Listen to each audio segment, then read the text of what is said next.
कि आज हम सब लोग गीता जयंती के उपलक्ष्य में यहाँ पर उपस्थित हुए हैं। गीता जयंती अगर हम बात करें हिंदू धर्म के सबसे बड़े ग्रंथ के जन्म दिवस को हम गीता जयंती कहा जाता है।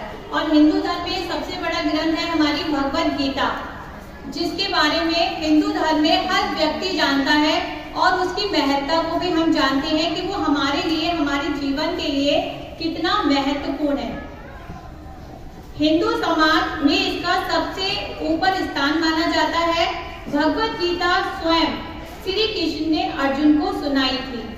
कब सुनाई थी? जब कुरुक्षेत्र में युद्ध में अर्जुन अपने सगे संबंधियों को देखकर घबरा गए थे और उन्होंने अपने धनुष बाण नहीं उठाए और उन्होंने मना किया कि मैं इन पर कैसे इनका वध कर सकता हूँ या फिर इन पर कैसे मैं तीर चला सकता हूँ और मैं ऐसा नहीं कर सकता। तब श्री कृष्ण ने जो है अर्जुन को उपदेश दिए और उनको बताया कि इस समाज में जितने भी लोग आते हैं वो सब अपने कर्मों का फल पाते हैं। हमारे हिंदू धर्म में माना जाता है कि जो जैसा कर्म करता है उसको वैसा ही फल की प्राप्ति होती है। इसी प्रकार श्री कृष्ण ने जो है भगवत गीता में बताया कि जो भी आप सामने देख रहे हो वो आपके सगे संबंधी तो हैं, लेकिन पिछले जन्म में किए हुए कर्म के कारण ही कुछ यहाँ पर इस तरीके से उपस्थित हैं। आपका धर्म है कि आप जो है अपने धर्म का पालन करें। तो श्री कृष्ण ने उनको उनके धर्म के बारे में और कर्मों के बारे में विस्तार पूर्वक बताया, जो कि एक भगवत गीता के रूप में आज हमारे सामने उपस्थित है और जिसको हम पढ़कर अपने जीवन में बहुत सारी समस्याओं का जो है बच्चों हल कर सकते हैं। तो मेन यहाँ पर यही था कि भगवत गीता में जो है लिखा कि जिसमें मनुष्य जाति के सभी धर्मों एवं कर्मों का समावेश किया गया है। अगर हम बात करें बेटा कि जो महाभारत में जितने भी चरित्र थे, चाहे वो आपके धृतराज के हो, अर्जुन के हो या फिर पांडव हैं, कौरव हैं, उन सब ने पिछले जन्म में कोई ना कोई ऐसे कर्म किए थे जिनका फल उनको महाभारत में वो आए, जिस भी राजा के रूप में भी आए, हर किसी रूप में आए, पर फल उनको भी मिला, है ना। इसी तरीके से मैं आपको एक अच्छी सी कहानी बताती हूँ। जैसे कि हर किसी के कर्मों की एक अलग अलग कहानी है जो कि महाभारत में पूरी तरीके से बताई गई है। वो तो मैं विस्तार पूर्वक आपको यहाँ पर नहीं बता सकती, लेकिन उनमें से एक चरित्र की कहानी मैं आपको बताना चाहूंगी। जैसे कि धृतराज क्या थे? वो पूर्व जन्म में जो थे वो एक निरंकुश शासक थे, जो कि बहुत ही एक अत्याचारी थे, दूसरों पे अत्याचार करते थे। धृतराज तो आप सब लोग जानते होंगे, कौरवों के पिताजी थे जो कि अंधे थे। सबने महाभारत देखी थी ना?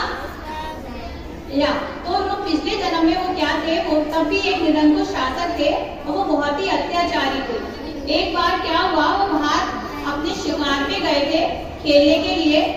सारे बच्चे ध्यान से सुनिए। धृतराज जो थे वो शिकार पर गए थे बाहर खेलने के लिए। उस समय उन्होंने एक हंस को देखा। अब वो हंस बहुत ही सुंदर था और उस हंस के चारों तरफ जो थे कम से कम उसके छोटे छोटे बच्चे बैठे हुए थे, लगभग 100 उसके बच्चे होंगे, और उनके बीच में वो हंस बैठा हुआ था। और वो हंस की जो आंखें थी वो बहुत ही खूबसूरत थी। धृतराज को वो आंखें बहुत ही सुंदर लगी, तो उन्होंने अपने सिपाहियों को आदेश दिया कि जाओ और उस हंस की आंखों को निकाल ले आओ, क्योंकि उनको अपने महल में उसको सजाना था, ठीक है। और उसके जो छोटे छोटे बच्चे हैं उनका वध कर दो, ऐसा कहकर उन्होंने सिपाहियों को आदेश दे दिया। उसके बाद में सिपाहियों ने वैसा ही किया। अब ये था उनके पिछले जन्म के कर्म जो कि उनको इस जन्म में मिले। और इस जन्म में कैसे मिले? धृतराज कैसे हुए?